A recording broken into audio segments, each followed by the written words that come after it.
તો ગુજરાત પોલીસનું operation delta hunt ફૂલ ફેઝમાં ચાલી રહ્યું છે। તેવામાં અરવલ્લીથી સમાચાર, જ્યાં મોડાસાથી બાંગ્લાદેશી મહિલાને ઝડપી લેવામાં આવી છે। ઓપરેશન ડેલ્ટા હન્ટ અંતર્ગત તેને ઝડપી લેવામાં આવી છે અને હવે આગળની કાર્યવાહી કરવામાં આવી રહી છે। 2 સપ્તાહથી મહિલા અમદાવાદથી મોડાસામાં આવી હતી, જેની વિગતો પોલીસને મળતા તેને ઝડપી લેવામાં આવી। અમદાવાદમાં મહિલા અલગ અલગ સ્પામાં પણ કામગીરી કરી રહી હતી।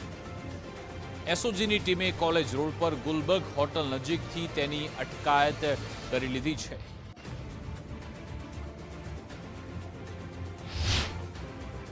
અરવલ્લી જિલ્લામાંથી 13 જે શંકાસ્પદ લોકો છે એમની પૂછપરછ ડિટેલમાં કરેલી, એમાં ટેકનિકલ એનાલિસિસનો પણ ઉપયોગ કરવામાં આવેલો અને એ સિવાય એમની પાસે જે પણ ડોક્યુમેન્ટ અવેલેબલ છે તમામને ચેક કરવામાં આવેલા।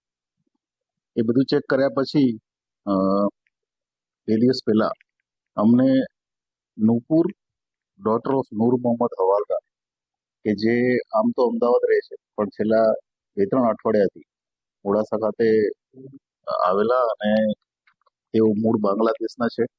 એમની પાસેથી પુરાવા માંગતા કોઈ ઇન્ડિયન પુરાવો મળેલો નથી। એમને પોલીસે અરેસ્ટ કરી અને આગળની જે કાર્યવાહી છે, જેમાં જોઈન્ટ ઇન્ટ્રોગેશન છે, એમનું ડિપોર્ટેશન છે, એ કાર્યવાહી ચાલે છે।